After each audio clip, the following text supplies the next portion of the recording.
Well, a number of you have submitted questions in our chat room, and this first one, Gordon, is from Tara, who asks, my 30-year-old daughter is a strong Christian, so I was shocked to hear her say she reads her horoscope. She says it's like reading any other advice column. How do I make her see the difference? The Bible is very specific, and you can point that out to her, that we're not to consult astrologers, and that's what a horoscope is.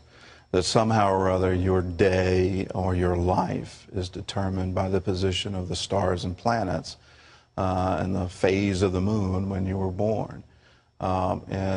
It's silly, but the problem is you allow that to come in, and those words then start influencing you. Again, it leads to destruction. It doesn't lead to anything good. And you can get duped by the seeming accuracy of it.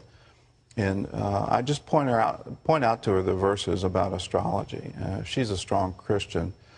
She just needs to get sensitive that she needs to be hearing the voice of the Lord and obeying what He does and not what some astrologer says.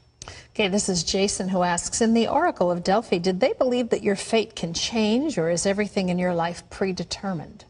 Well, it's interesting. In the Oracle of Delphi, the oracle would actually give oracles that could be interpreted either way.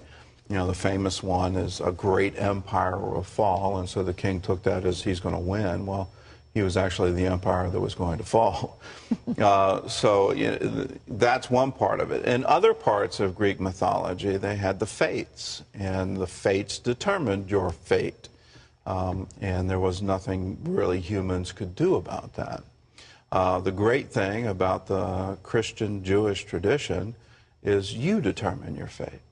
You get to choose. The children of Israel were able to choose whether they could go to the promised land or not. It was their choice.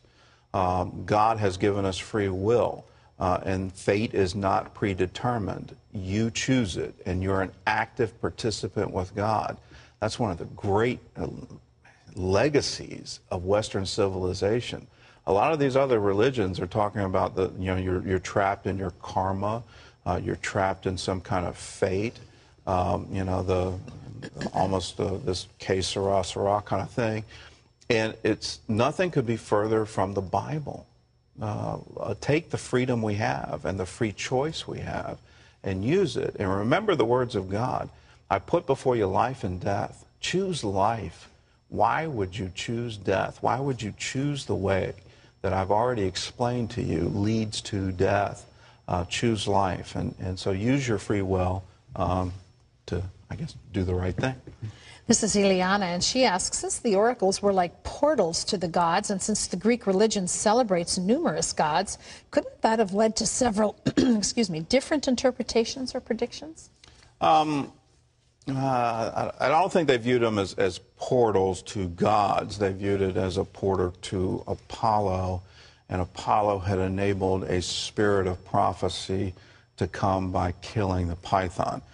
So when you follow that tradition, it's not that way at all. Were they subject to interpretation? You betcha. So they could be interpreted either way. Can I ask you really quickly? This is Sure. Tiffany. She wants to know, is the Oracle of Delphi ever mentioned in the Bible? That one time, and it's not the oracle itself, but it's that spirit of divination, a Pythia, a young girl possessed by a spirit of Pythia, that she had been taken to that same place, and that same spirit had been asked to possess her. So that's the only mention.